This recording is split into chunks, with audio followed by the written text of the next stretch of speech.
All eyes were on the White House today as President Biden signed the $1.2 trillion infrastructure bill into law. The bipartisan legislation is the largest investment the country has made in infrastructure in decades. It dedicates $110 billion to repair crumbling roads and bridges.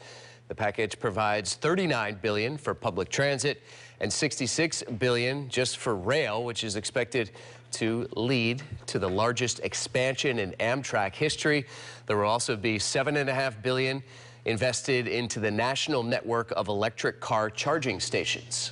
Yeah, tens of millions are dedicated to expanding broadband internet access and replacing lead water pipes that are leaching lead out around various places around the nation. The president says that the package will also create up to 1.5 million new jobs a year. That's for the next decade.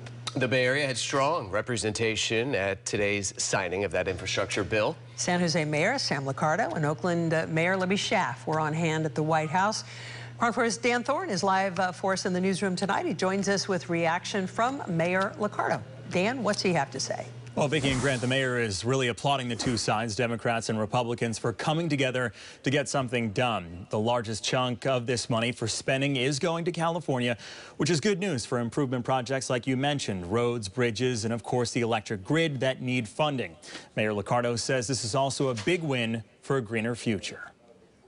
The signing of the $1.2 trillion infrastructure bill in Washington is a big benefit for the Bay Area, says San Jose Mayor Sam Liccardo. This is a bill we know that's going to provide really direct benefit to so many residents, whether it's in broadband infrastructure, in transit investment, and water supply, and really in ensuring that we have a more reliable grid. Liccardo points to the rolling blackouts and public safety power shutoffs that have become more common under investor-owned companies like PG&E.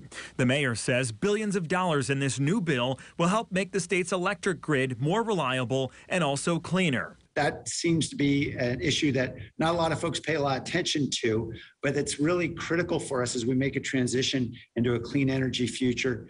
If we're going to be able to tackle climate change, it's going to require an electric grid that's ready for that. Electrification is also another major point for the mayor. There's a high concentration of electric vehicles in San Jose, and cities like it are in need of infrastructure to help create charging stations. To follow along the carbon neutral thread, more money for more zero-emission buses can also make the area cleaner and quieter. Liccardo is applauding Democrats and Republicans for coming together to get this bill passed. And we really saw that particularly in the Senate. A lot of Republicans coming on support, including the Republican leadership and 13 members in the House. I think that's really important and a good sign for this country. Well, as we've mentioned, the funding will also help improve public transportation in San Jose, and much of that centers on Diridon Station, which leaders are hoping to transform into, quote, the Grand Central Station of the West. Reporting live in the newsroom, Dan Thorn, KRON 4 News.